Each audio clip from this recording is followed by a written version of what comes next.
Olá, seguidor de Oeste Sem Filtro, prestigia agora a Força do Agro, o programa que traz informações verdadeiras sobre o agronegócio. E olha só quem está com a gente aqui hoje, professor, doutor em Geografia, meteorologista, Ricardo Feliz, seja muito bem-vindo. Boa noite, Joyce, boa noite, telespectadores da Oeste, muito obrigado pelo convite.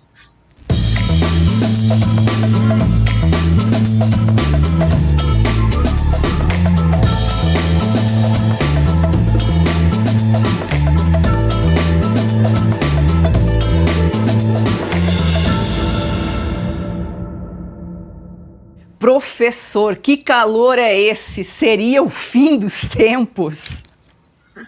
Não é nada disso, não. É simplesmente um fenômeno meteorológico bastante corriqueiro, inclusive, né? Não tem nada de anormal, a não ser, né, a ausência de nuvens que interfere bastante aí nas temperaturas, e é por isso que a gente tem essas amplitudes térmicas muito significativas aí no período de 24 horas, tá? Mas isso aí, em breve, já vai ser quebrado. Eu gostaria de dizer que foi o nosso público que pediu a sua participação aqui, professor. E quero também dar um recado aí para quem está nos acompanhando, se quiser sugerir nomes, temas e comentários, se inscreva no Umbrella Media e deixe lá a sua mensagem. Professor, aquecimento global existe? Não, aquecimento não é global, tá? Alguns lugares do planeta podem até mesmo aquecer, mas muitos outros estão resfriando ou até permanecem frios, tá? Ao mesmo tempo, é a área tropical do planeta que é extremamente variável, dada aí a distribuição de energia que ocorre pelo globo proveniente dessa mesma região. Então, a própria atividade dessa região, ela interfere bastante nas temperaturas. Temos que ressaltar também que nós temos as diferenças dos hemisférios, né? O hemisfério norte é muito mais suscetível às bruscas variações, exatamente porque ele tem um efeito da sua continentalidade, e é claro, né, os fenômenos oceânico-atmosféricos da interação ar-mar, especialmente aqui no Pacífico, o Laninha, o El Ninho, que sozinhos conseguem mudar as temperaturas do planeta inteiro, então as temperaturas globais, tá? No final das contas, o que acontece? Eles vão somar tudo isso e tiram uma média global. Aí vão encontrar os seus efeitos, os efeitos de todos esses fenômenos, medidos como aquecimento, que pode variar de 0,2 a 0,4 graus Celsius. Ou seja, isso não é nada, né? Isso aqui é a variabilidade normal que nós temos no clima. Tá? E eles consideram isso aquecimento global. Curioso que quando as variações vão para baixo, elas são totalmente desconsideradas. Então, no final das contas, não podemos dizer que há um aquecimento global quando os processos de medição para obter esse valor não têm um significado físico. Tá? O que encontramos são as flutuações de temperatura completamente normais na área de climatologia e que não representam um estado climático, apenas um resultado momentâneo deste parâmetro atmosférico, em especial a temperatura.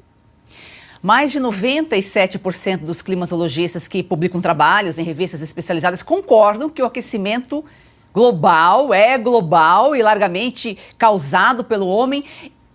Essa falsa ideia é passada propositadamente ou será que está faltando aí algum estudo mais aprofundado para esses especialistas?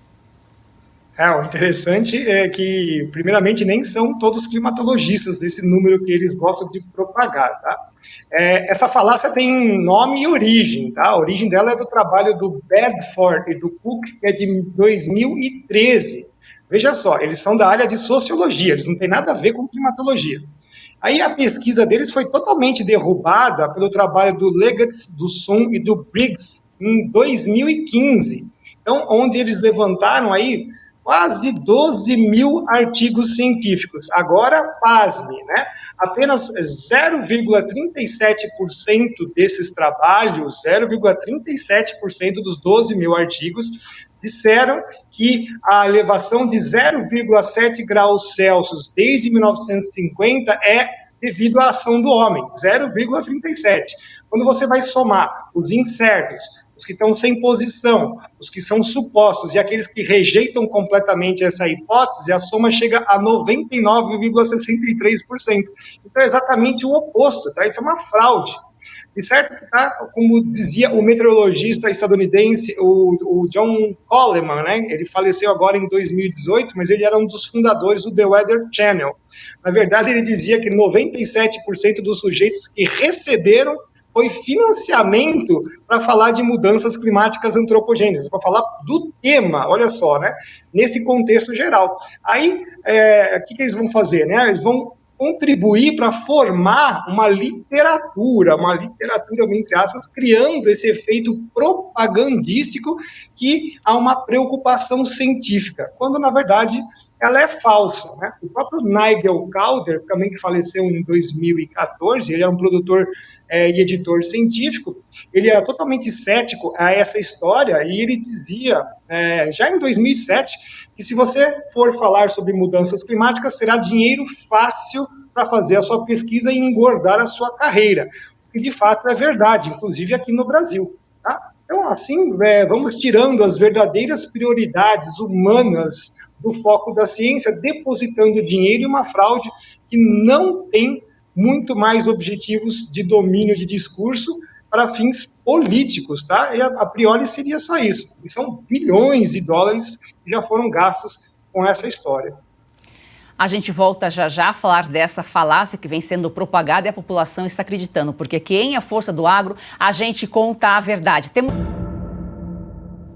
Falamos aqui sobre a falácia, sobre o aquecimento global. Professor, envolve dinheiro e interesses internacionais nessas informações falsas que são propagadas aí para a população. E o Brasil, de um tempo para cá, o senhor falou 2013, 15, já houve prova de que, comprova, estudo que não existe e, no entanto, esse discurso continua sendo espalhado aí, continua ganhando força.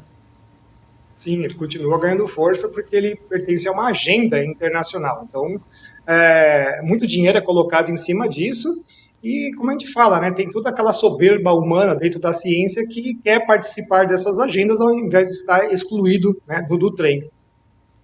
Historicamente, houve períodos, né, cíclicos quentes e frios, é algo que ocorre normalmente. Qual que foi o período mais quente que nós vivemos aqui, por exemplo, no Brasil?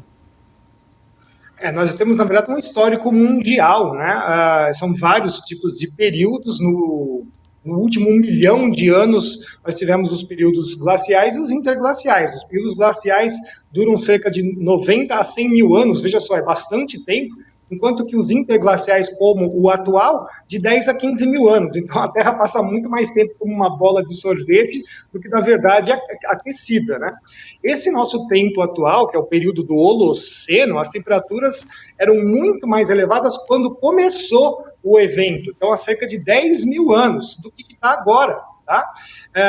E é por isso que nós temos ainda muito gelo no planeta, porque se a temperatura veio descendo no Holoceno, ainda está muito frio em relação aos outros interglaciais. Inclusive, é interessante que há cerca de 8.200 anos atrás, nós tivemos um resfriamento abrupto dentro do próprio Holoceno, cujas temperaturas eram as mesmas do quente de hoje, né? Então, veja só, no período frio do Holoceno de 8.200 anos atrás, era a mesma temperatura que nós temos hoje. Dali, então, estamos vindo nessa descendente, tá? O maior período, do maior para o menor, se a gente for ver, nós temos lá o período minuano, que foi mais quente de todos, os mais recentes, depois desce para o período romano, depois desce para o período medieval. E justamente quando nós somos no fundo do poço holocênico, que a gente pode dizer assim, com as temperaturas semelhantes a 8.200 anos atrás, adivinha quando foi? Foi agora, no século XIX, tá? Então, entre 1850 e 1899, a chamada pequena idade do gelo.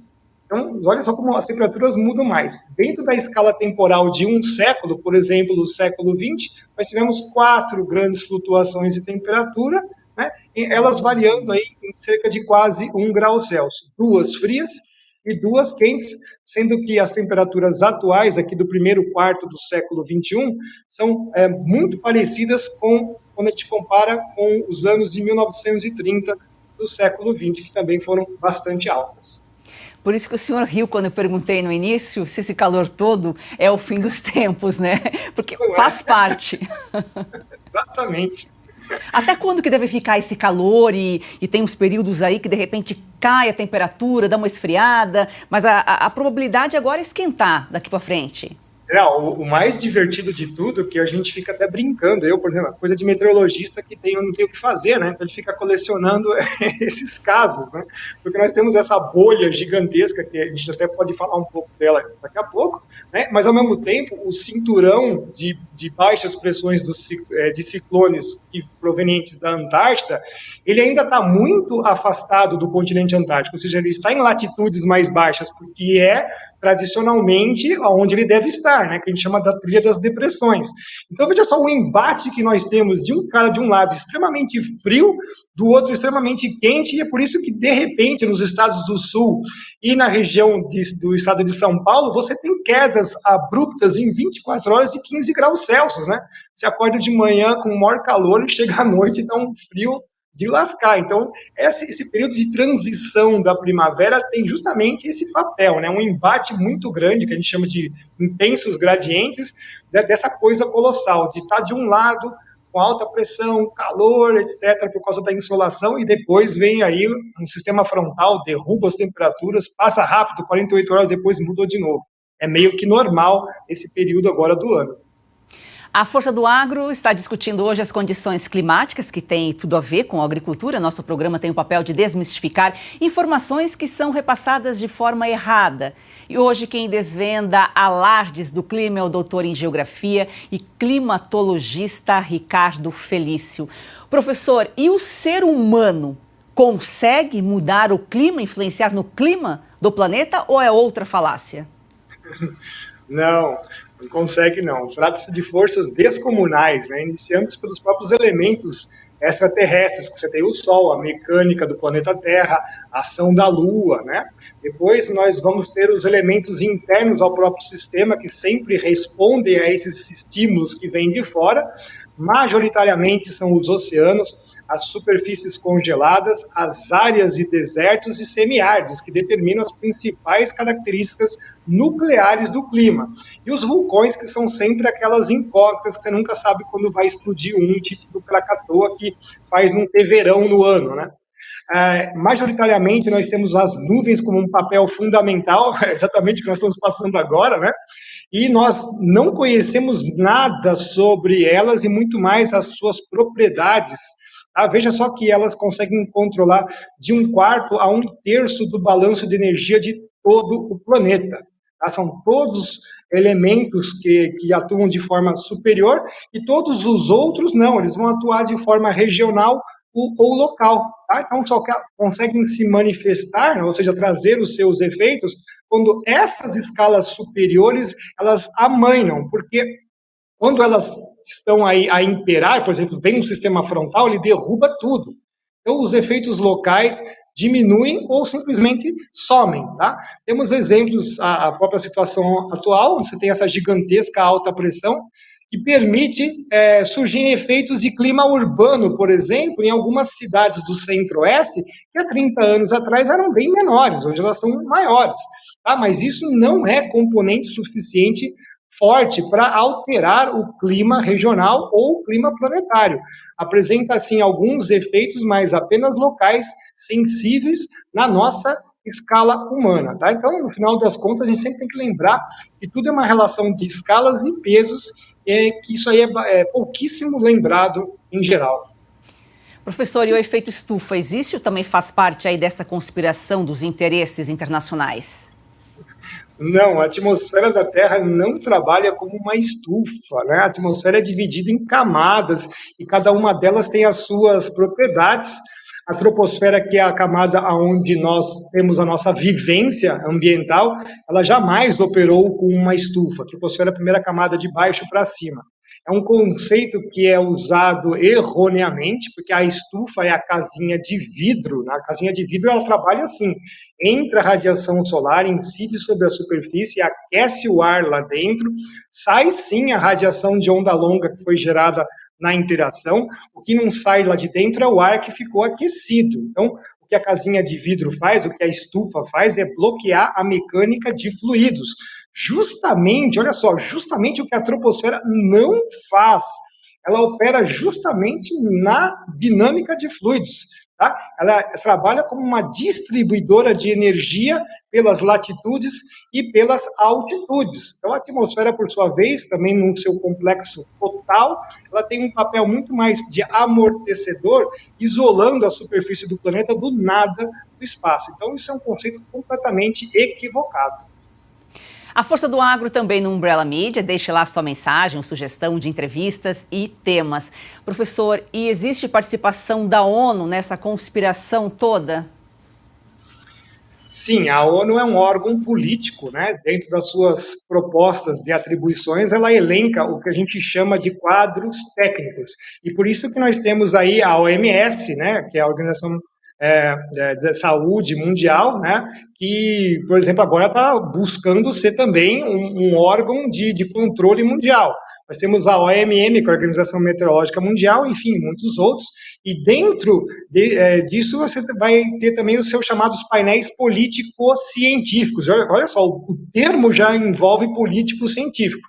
Exemplos, nós tivemos o IOTP, que era o painel do ozônio, o IPCC, que é o painel do clima, o IPBES, que é o painel da biodiversidade e serviços ambientais. De longe, deixar bem aqui esse recado para os agricultores, de longe é o mais perigoso que corre pelas beiradas, que vocês não veem ninguém falando sobre ele. Ele é muito pior do que o painel climático.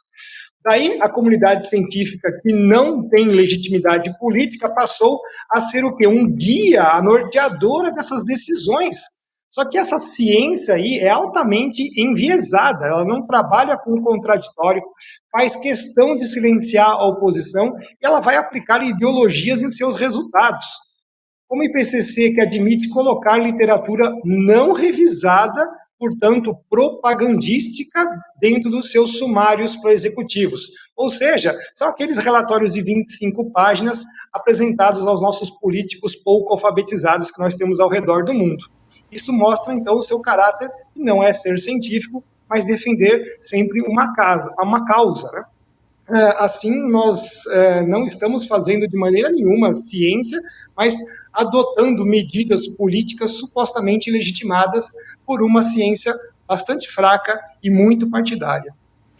Infelizmente. Agora, professor, a gente sabe das mudanças climáticas, que não é o aquecimento global, que não é o efeito estufa, mas de que forma que essas mudanças climáticas impactam para a agricultura? Isso é muito importante, né? Porque a agricultura é uma das poucas indústrias abertas, né? Feitas a céu aberto, né? Vamos dizer bem assim, né? Ela responde à variabilidade climática interanual, ou seja, o que acontece de um ano para outro, como a gente falou que acontece, porque o clima não é estático, mas ele é bastante dinâmico. Vai ser determinado pelos elementos dos sistemas meteorológicos de média e longa duração e a sua persistência, isso também é muito importante da gente ressaltar. Certamente, ela sofre de efeitos do clima, também em períodos maiores, permitindo, então, ganhar ou você perder campos de cultivo de culturas específicas, conforme nós temos aí a variabilidade climática sobre as regiões. O que realizamos é uma engenharia de produção para determinar quais são as áreas mais favoráveis a certas culturas, além, é claro, né, de termos aí as tecnologias das sementes que se adequam aí às variações. Agora, é importante ressaltar que o Brasil já passou por fases de aquecimento e resfriamento que afetaram a agricultura tanto para melhor quanto para pior. Tá? Não há nenhuma novidade nisso, a não ser a nossa resiliência que vem aumentando e não diminuindo, como eles costumam falar, justamente porque cada vez mais nós estamos usando essa verdadeira ciência, né, as tecnologias para vencer esses obstáculos que o clima e a meteorologia nos oferecem. Lembrando que também estamos no Umbrella Mídia. A Força do Agro, aqui você tem conhecimento, informação sobre o setor que mais cresce no Brasil. O agro tem o papel de alimentar o mundo. O Brasil é um dos poucos países que tem esse potencial. Professor, esse seria um dos motivos de organizações internacionais de criticarem tanto o nosso país e colocar o Brasil como vilão em termos de poluição, degradação do meio ambiente, usando até a Amazônia como foco? Sim, isso é correto, né? De fato, não tem como o Brasil entrar nessa competição, que eu gosto sempre de dizer isso, né? Como assim? O Brasil não pode entrar nessa competição? Não, ele está fora dessa competição porque ele já é o concurso, tá? Ele é simplesmente o ganhador por excelência. E não tem como fugir desses fatos, né? Inclusive assumidos por relatórios e agências internacionais que indicam o Brasil nessa condição, mas eles nunca indicam de forma direta, sempre de forma velada, né? Regionalizando o feito, por exemplo, de termos muitas florestas no hemisfério sul ou no continente sul-americano. Só para a gente ter alguns números assim para poder dizer aqui para os nossos telespectadores, imaginando que o Brasil tem 8,5 milhões de quilômetros quadrados, cerca de 75% dessa superfície é de vegetação preservada, protegida e conservada. Nós estamos falando de 3/4 da área do Brasil. E dentro dessa fatia, cerca de 21% é vegetação preservada nos imóveis particulares. Isso é um disparate. Ninguém fala isso, né? Sempre omitem isso. Tá? Isso não existe em outros países do mundo, nessa taxa e nem nesta obrigatoriedade. E aí você pega lá, 1/5 do Brasil é constituído de área privada intocável e toda a produção do Brasil ocorre em 22%, ou seja, os outros 1/5, né, de todo o resto da área do Brasil. E esse 1/5 do Brasil produz alimentos para 21% da população mundial. Então, em outras palavras, o Brasil tem a capacidade de dobrar e triplicar facilmente essa produção. Ele terá no futuro que cumprir esse seu propósito, não tem como escapar disso, mas também precisa acordar para o processo de industrialização e ativar outros setores, porque não pode, estrategicamente falando, a gente sempre lembra disso, depender apenas da agricultura e da mineração. Em suma, né, estamos tratando de elementos de alta complexidade que foram simplificados a um pensamento reducionista, onde o homem e o CO2 passaram a ser os controladores de tudo e de forma maligna, né? Isso é uma enorme mentira. Nós falamos aqui que as mudanças climáticas impactam na agricultura. E o contrário, a agricultura impacta nas mudanças climáticas? Tem alguma influência? É interessante, né? Porque essa pergunta faz a gente ter um raciocínio circular, né? Porque a pergunta que nós tivemos anteriormente era exatamente o contrário. Veja só, trata-se de escalas diferentes, tá? Então, vastos campos de agricultura, por maior que sejam, né, eles estão sempre imitando a natureza. Só interferem na sua escala. Então, no máximo, apresentando esses fluxos de troca de massa e energia, quando as condições meteorológicas de escala superior permitem, porque senão, não, como eu falo, passa uma frente fria, ela quebra todos esses fluxos e ela que impera. Tá? As áreas de agricultura ainda são muito pequenas quando comparadas a qualquer das áreas que mencionamos antes. Então, oceanos, desertos, gelo, não dá para entrar nessa mesma comparação. Só para a gente ter uma ideia aqui e esclarecer bastante aqui os telespectadores, só a área da floresta amazônica representa mais ou menos 1% da superfície do planeta. E isso não consegue alterar o clima global. Tá? A floresta é quem obedece o que ocorre no clima, e não o contrário. Isso é importante a gente dizer. Tá? Então, falar que a agricultura interfere no clima, poxa, que interessante. Então, parece que a agricultura só interfere para pior, né? A gente não consegue fazer nada para o melhor. Né? Então, isso é uma enorme falácia também. Outra informação que vira e mexe aparece aí e sobre a água? Vai acabar, a gente corre o risco de acabar com a água no mundo? Não, a água não vai acabar, tá? O planeta tem água abundante. A água doce é menor na proporção, mas é também gigante para a escala humana. O que nós temos é uma distribuição natural desigual, com lugares com muita abundância e outros com mais escassez. Por isso que a gente tem que utilizar os nossos processos racionais para manipular e equacionar a distribuição e o armazenamento. O que não pode é ficar criando todo tipo de empecilho para a elaboração de engenharia para isso, né? Você não pode pôr um aqueduto, você não pode pôr uma represa. Aí sim você cria essa sensação de escassez. Tá? Já a água potável é um item de maior valor e a sua obtenção, por ser mais laboriosa, mais trabalhosa para se trabalhar, para se montar, né, se montar esse produto, é que cria essa ideia de pouca abundância. Tá? O que falta mesmo é investimentos no setor, feitos com critério e propósitos para aumentar a sua produção. Lembrando sempre a todos que o saneamento básico ainda é o verdadeiro problema ambiental, de longe, né? Não é o ursinho boiando no gelo no Ártico. Agora, professor, por que é mais fácil acreditar em mentiras? Hoje a gente desmistificou aqui várias falácias, né? Mas as pessoas ainda acreditam nas mentiras. Porque você usa dos sentimentos humanos e a sua sensibilidade para conseguir conquistar mentes, né? Quando as mentes operam como se fossem o coração das pessoas. Então, na verdade, é uma guerra ideológica onde ser o protagonista da verdade vai se tornar aí uma atividade de vilania, falta de ética, defensor da destruição, etc. Né?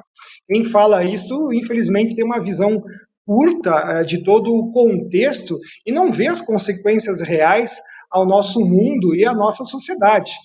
Mas acredita nesses cenários especulativos, catastróficos, né, de problemas que são apresentados por modelos de computador que não conseguem simular praticamente nada da complexidade do mundo, seja o próprio mundo natural e seja aí o nosso mundo social. Professor, foi um prazer recebê-lo aqui. Volte sempre, o senhor é sempre muito bem-vindo. Muito obrigada. Eu que agradeço a oportunidade. Um abraço a todos.